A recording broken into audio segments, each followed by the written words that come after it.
Pride and Prejudice, Chapter 22. The Bennets were engaged to dine with the Lucases, and again during the chief of the day was Miss Lucas so kind as to listen to Mr. Collins. Elizabeth took an opportunity of thanking her. "It keeps him in good humour," said she, "and I am more obliged to you than I can express." Charlotte assured her friend of her satisfaction in being useful, and that it amply repaid her for the little sacrifice of her time. This was very amiable, but Charlotte's kindness extended further than Elizabeth had any conception of. Its object was nothing less than to secure her from any return of Mr. Collins's addresses by engaging them towards herself. Such was Miss Lucas's scheme, and appearances were so favourable that when they parted at night she would have felt almost sure of success, if he had not been to leave Hertfordshire so very soon. But here she did injustice to the fire and independence of his character, for it led him to escape out of Longbourn House the next morning with admirable slyness, and hasten to Lucas Lodge to throw himself at her feet. He was anxious to avoid the notice of his cousins, from a conviction that if they saw him depart, they would not fail to conjecture his design, and he was not willing to have the attempt known till its success could be known likewise. For though feeling almost secure, and with reason, for Charlotte had been tolerably encouraging, he was comparatively diffident since the adventure of Wednesday. His reception, however, was of the most flattering kind. Miss Lucas perceived him from an upper window as he walked toward the house, and instantly set out to meet him, accidentally, in the lane. But little had she dared to hope that so much love and eloquence awaited her there. In as short a time as Mr. Collins' long speeches would allow, everything was settled between them to the satisfaction of both, and as they entered the house, he earnestly entreated her to name the day that was to make him the happiest of men. And though such a solicitation must be waived for the present, the lady felt no inclination to trifle with his happiness. The stupidity with which he was favoured by nature must guard his courtship from any charm that could make a woman wish for his continuance, and Miss Lucas, who accepted him solely from the pure and disinterested desire of an establishment, cared not how soon that establishment were gained. Sir William and Lady Lucas were speedily applied to for their consent, and it was bestowed with a most joyful alacrity. Mr. Collins's present circumstances made it a most eligible match for their daughter, to whom they could give little fortune, and his prospects of future wealth were exceedingly fair. Lady Lucas began directly to calculate with more interest than the matter had ever excited before how many years longer Mr. Bennet was likely to live, and Sir William gave it as his decided opinion that whenever Mr. Collins should be in possession of the Longbourn estate, it would be highly expedient that both he and his wife should make their appearance at St. James's. The whole family, in short, were properly overjoyed on the occasion. The younger girls formed hopes of coming out a year or two sooner than they might otherwise have done, and the boys were relieved from their apprehension of Charlotte's dying an old maid. Charlotte herself was tolerably composed. She had gained her point, and had time to consider of it. Her reflections were in general satisfactory. Mr. Collins, to be sure, was neither sensible nor agreeable.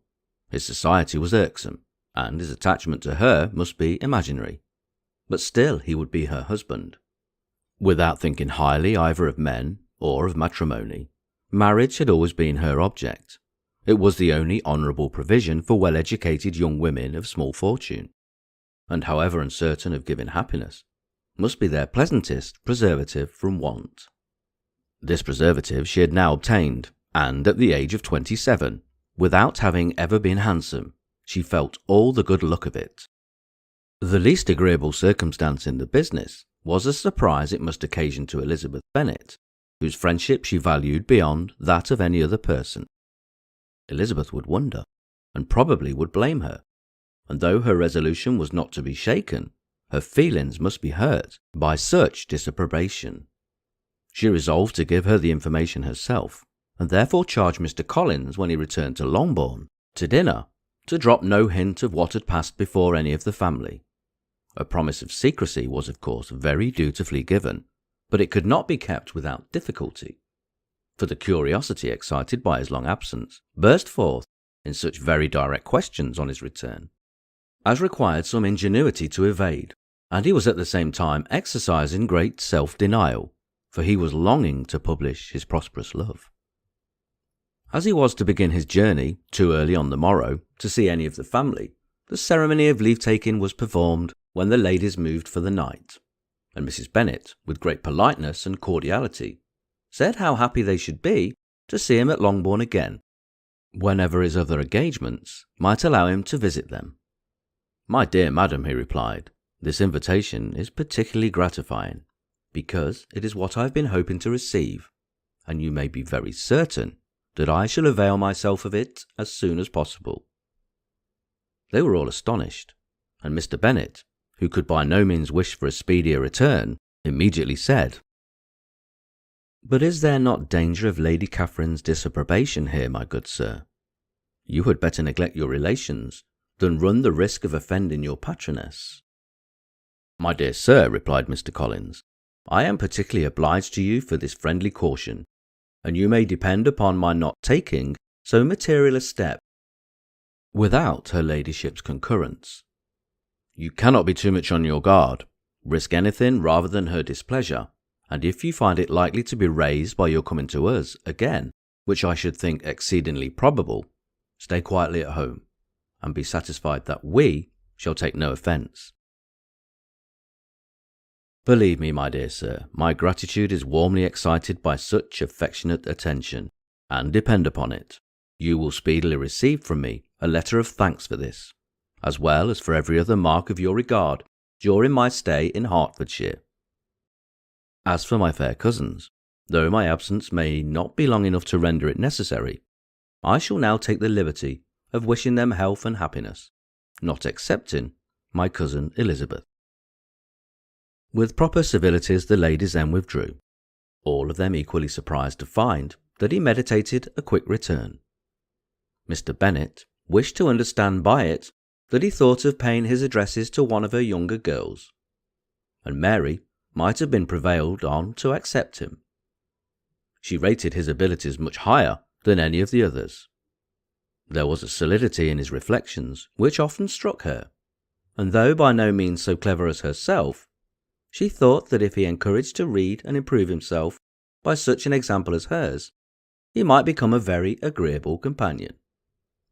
But on the following morning, every hope of this kind was done away. Miss Lucas called soon after breakfast, and in a private conference with Elizabeth, related the event of the day before.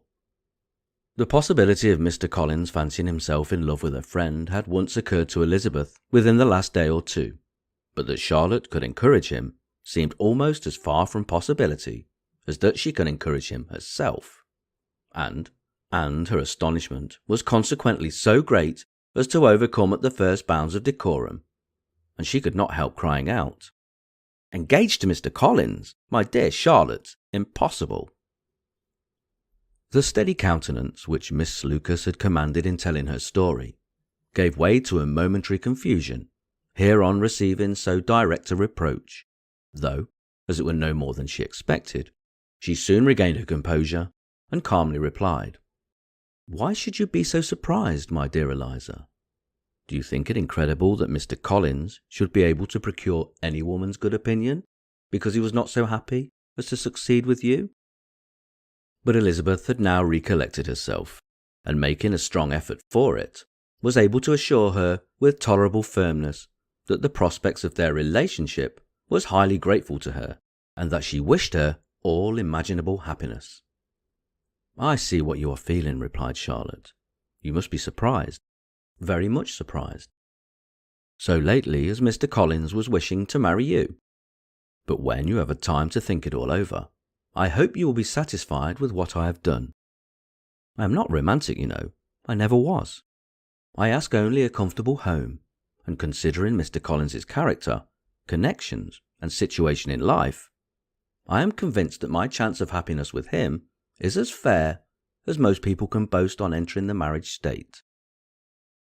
Elizabeth quietly answered, "Undoubtedly," and after an awkward pause, they returned to the rest of the family.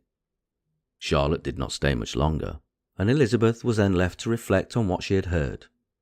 It was a long time before she became at all reconciled to the idea of so unsuitable a match.